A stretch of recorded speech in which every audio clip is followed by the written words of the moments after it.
धन्यवाद मैडम।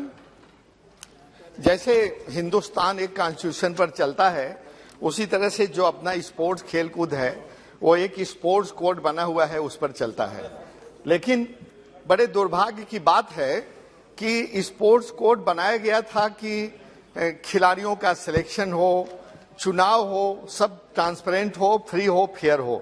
लेकिन दुख के साथ कहना पड़ रहा है, इस स्पोर्ट्स कोड को न खेल मंत्रालय न खेल मिनिस्टर कोई देखने वाला नहीं है।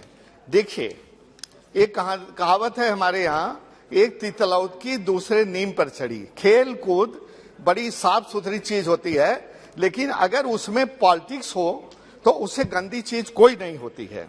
ये जो अभी हमारे थोड़ी देर पहले बोल रहे थे कर्नल राज्यवर्धन सिंह राठौर, ये अपने दोस्त हैं, देश की शान है, मेरी शान है, और वो होते तो मुझे अच्छा लगता सुनाने में कि मैं कभी उनका एज कोच कम मैनेजर होता था।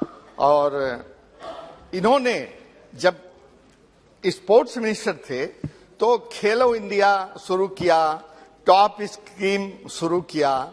लेकिन मुझे बहुत खेद के साथ कहना पड़ रहा है, ये जो टॉप स्कीम है ना, अब ये ड्रॉप स्कीम हो गई, ड्रॉप स्कीम। एक जमाना था इंटरनेशनल कॉम्पिटिशन्स में और ओलंपिक में इंडिया के देश के शूटर जितना मेडल लाते थे वो उतना सारे खिलाड़ी लोग और भी खेलों के मिल के भी नहीं लाते थे। लेकिन अब क्या जमाना आ गया, अभी आपने ओलंपिक में देखा, 0-0 जितना ये पैसा बांट रहे हैं इसके प्रोपोर्शन में कोई खेल का बढ़ावा नहीं है।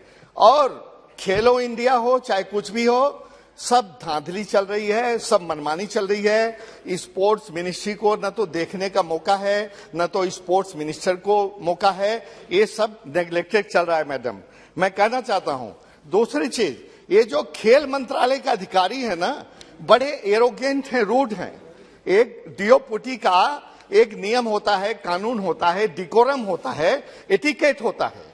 कोई मेंबर ऑफ पार्लियामेंट अगर चिट्ठी लिखेगा तो कम से कम उसकी चिट्ठी का जवाब न भेजो, पावती तो भेजो भाई। तो पावती क्या, ये कुछ नहीं, उस पर कुंडली मार के बैठ जाते हैं। इसी खेल विभाग का अगर मंत्री, आपके माध्यम से मैं मंत्री जी से कहना चाहता हूं, एक ज्वाइंट सेक्रेटरी है लॉन्ग जंप सिंह, ही जंप लॉन्ग। जब मैंने एक बार पूछा कि मेरे चिट्ठी का कोई जवाब भी मिलता है, तो देखे उसकी एरोगेंसी। वो कहता है कि जब हम लोगों का मन होता है तब हम जवाब देते हैं। मैं पूछना चाहता हूं आपके माध्यम से, क्या ये इसी धारा के पार्ट हैं? क्या ये इसी सरकार के पार्ट हैं खेल विभाग के लोग, या कहीं आसमान से होके आए हैं? और मैं पूछना चाहता हूं, अभी चुनाव हुआ, एक स्पोर्ट्स कोड में कई बार लिखा कि अगर चुनाव के समय returning officer outgoing incumbent president ही बनाएगा रिटर्निंग ऑफिसर, तो कैसे फेयर होगा? और चुनाव के समय मैं एक खास उदाहरण दे करके अपनी बात को खत्म कर आपको ने तो बहुत लोगों को बहुत टाइम दिया, लेकिन मैं 5-6 मिनट में अपनी बात खत्म करूंगा। एक हाल में नेशनल राइफल एसोसिएशन का इलेक्शन हुआ। एक गद्दार घराने का आदमी है जो कंटेस्ट कर रहा था प्रेसिडेंट के लिए, और स्पोर्ट्स मिनिस्ट्री के रिकॉर्ड के अनुसार, इन्हीं के रिकॉर्ड के अनुसार चौथी बार कर रहा था। मैं महीनों से लेटर लिखा, कहता रहा, लेकिन सब कान में तेल डालकर बैठे रहे, कोई कार्रवाई नहीं हुई। क्या कहते हैं कि अब तो इलेक्शन प्रोसेस शुरू हो गया है, जब इलेक्शन हो जाएगा तब सुनेंगे। और रिटर्निंग ऑफिसर उसने ऐसे आदमी को बनाया, returning officer must be transparent, free and fair.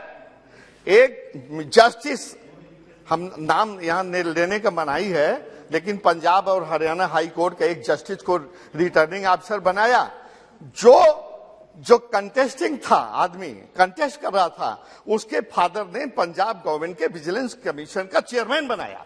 This is clear cut clash of interest. मैं खेल मंत्रालय से कहता रहा, लेकिन किसी ने सुना नहीं। और सुनेंगे क्यों? ये सुन भी नहीं सकते। क्यों? क्योंकि इनको इशारा होता है ऊपर से। इनको वोट लेना था अभी पंजाब में, उसकी आ गया एलिस बन के। लेकिन अब तो कहना चाहता हूं कि अब तो हार हुर गए वहां से, अब तो उसकी कोई बकत भी नहीं है। अब तो काम कर दो, अब तो निर्णय दे दो। मैं आपके माध्यम से पूछना चाहता हूं कि क्या कोई चौथे टर्म इलेक्शन लड़ सकता है क्या? इसका मेरी चिट्ठी का जवाब आना चाहिए। क्या अगर या तो ये कह दो कि तुम्हारी पहले कही हुई चीज जो तीसरे टर्म में खत्म हो गया 21, वो तीसरा टर्म था, हम उसको भी मान लेंगे। नहीं तो लिख के दे दो कि क्या कोई चौथे टर्म में इलेक्शन लड़ सकता है। और ये जिसका सपोर्ट कर रहे हैं, जिस खेल संघ का, ये ब्लैक लिस्टेड है, फाइनेंस मिनिस्ट्री ने इसको ब्लैक, लेकिन इन लोगों को भी देखने का मौका नहीं है। क्या है कि खेल संघ जो है, नहीं आप आपस में बात नाम लेना वो नहीं है प्रधान। मैं कह रहा हूँ पंजाब के गद्दार राज घराने का आदमी जिसका नाम है रविंदर सिंह, अगर आप बोल रहे हैं, वो प्रधान है इस समय। ठीक है, नाम मत लीजिए, नाम चलिए डिलीट कर दीजिए। हमारे भाई ने पूछा तो मैंने उसका मैंने उसका नाम ले लिया। बताइए, अब अंत कीजिए, समाप्त कीजिए। ये तमाम घोटाले हैं। हाँ। 2010 में जब भी कोई इंटरनेशनल कंपटीशन होता है कि ये फेडरेशन का, नेशनल राइफल फेडरेशन की तो बांसें खिल जाती हैं। अगर उसमें 2 लाख खर्चा होगा तो 10 लाख करेंगे, और ये लोग देखते नहीं। सबकी मिली जुली है, सबकी मिली भगत है। मुझे मालूम है 2010 में मैं ट्रेजरर था, 43 प्लेयर्स का, केवल 43 प्लेयर्स का लंच का खाना 17.5 लाख का चेक मेरे सामने रखा गया, मैंने उसको रिफ्यूज कर दिया। आप जोड़ लीजिए एक प्लेयर का लंच का कितना खाना पड़ता है। ये क्या क्या कर रहे हैं, धांधली कर रहे हैं, इन लोगों को देखने की फुर्सत नहीं है। और देखिए ये देखिए कितने यस एक वन कितने सेक्सुअल हरासमेंट के केस हुए इसमें एनआरआई में, नेशनल राइफल एसोसिएशन में। लेकिन मैं पूछना चाहता हूं, क्या एक में भी किसी को सजा मिली? सब मिली भगत है, सब खेलकूद वालों की और सब खेलकूद के अधिकारियों की। और मुझे कहने में कोई संकोच नहीं है कि इसमें मंत्री के भी मिली भगत है। वो दोस्ताना निभा रहा है, उसको निष्पक्ष ढंग से काम करना चाहिए मंत्री को। और अगर नहीं हो सकता तो उसको हटा के किसी दूसरे को खेल मंत्री कर देना चाहिए। अभी हमारे राजवर्धन राठौर दोस्त हैं, बहुत अच्छा खेलों में काम किया है, उन्हीं को दे दें। खाली हैं, 2-2, 3-3 मिनिस्ट्री रखे हैं, अगर काम नहीं चल पा रहा है तो उनको दे देना चाहिए। है और हमारे सुप्रिया सुले जी, मैडम प्लीज आप बैठिए, उठिए। Supriya madam, Supriya Sule. Federation should be run in a professional way. एक मिनट मैं आपके माध्यम से, मैडम 1 मिनट केवल, मैं खत्म कर रहा हूँ। 352(5) एंड 353। ये 352(5) जो है मैडम, इन्होंने अभी जुडिशरी के जो है किसी आदमी के ऊपर आरोप लगाया, सभी को पता है कि क्या कर रहे हैं। और जो 353 है, मंत्री जो है वो इस सदन का सदस्य है। नहीं, ये कुछ और नहीं आप बेसलेस एलिगेशन यदि लगाते हैं, मेरा आपसे रिक्वेस्ट ये है कि ये सारे जो है आप एक्सपंज कर दीजिए और इसकी कार्रवाई से बाहर कर दीजिए, क्योंकि ये गलत एलिगेशन है और इस तरह का एलिगेशन, इस तरह का चर्चा नहीं होना चाहिए। इनके पास क्या प्रूफ है मंत्री मिला हुआ है? सुप्रिया सुले जी, तो आपके पास क्या प्रूफ है कि मंत्री? सब एक्सपेंस कर दिया। House is not in order. अब बैठ जाइए निशिकांत जी, ठीक है निशिकांत जी, बैठ जाइए, कुछ चिल्लाने दो।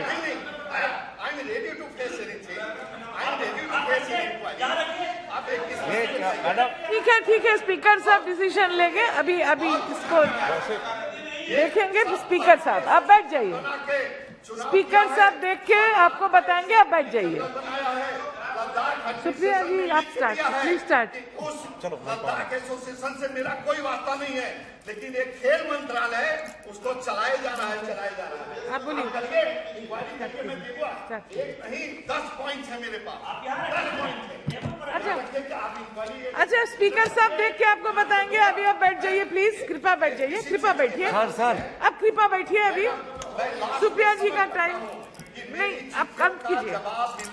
हाँ मिलेगा, स्पीकर साहब आपको बताएंगे, एग्जामिन करके आपको बताया जाएगा। बैठिए, बैठ जाइए। तारीख पे तारीख हो रहा है।